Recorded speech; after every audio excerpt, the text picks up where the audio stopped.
Dans l'affaire Jubilard, les enquêteurs et la justice consacrent une grande partie de leur attention à Cédric, son mari avec qui l'infirmière de Cagnac-les-Mines était en procédure de divorce. Toutefois, l'avocat du peintre plaquiste, maître Jean-Baptiste Allary, a une autre théorie.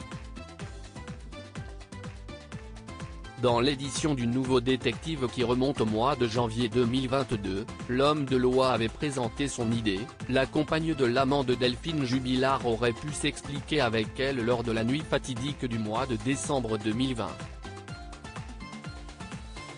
L'amant de Montauban, surnom donné par Delphine Jubilard à l'homme pour qu'elle a rencontré via une application sur internet, donnait des cours de piano.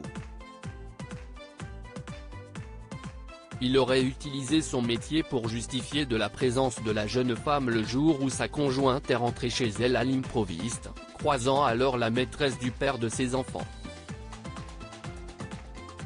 Il a juré que celle-ci était son élève alors qu'il venait sans doute d'avoir une relation intime dans le lit conjugal.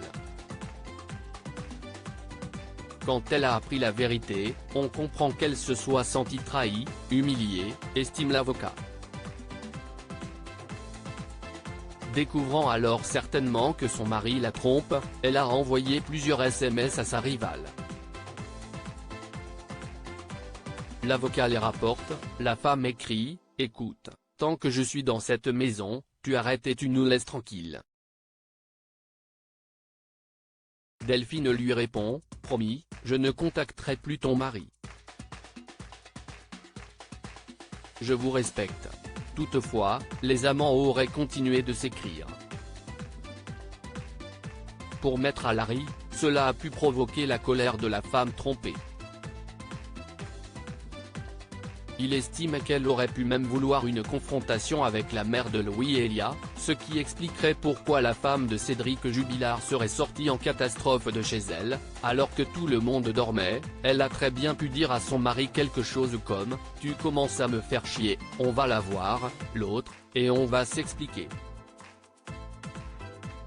Cela expliquerait que Delphine sorte précipitamment au milieu de la nuit, vêtue seulement d'une doudoune, sans prendre son sac à main. S'appuyant sur le fait qu'elle a effacé 24 textos échangés avec Delphine, ce soir-là, pour ne conserver que 3, l'avocat regrette que les autorités ne s'intéressent pas plus à cette piste. Peut-être parce que d'autres témoignages sèment plus le trouble que l'amant et sa femme, blanchis par la justice grâce à leur alibi, ils étaient tranquillement chez eux, la dispute observée par le fils aîné des Jubilard le soir même, le comportement de Cédric Jubilard, narcissique et agressif, qui ne cesse d'être rapporté par son entourage ou encore sa propre mère qui revient sur son opinion.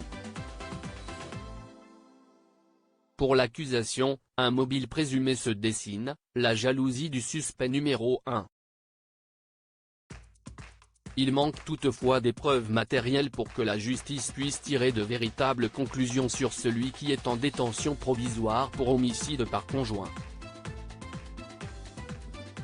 Cédric Jubilard reste présumé innocent des faits qui lui sont reprochés jusqu'au jugement définitif de cette affaire.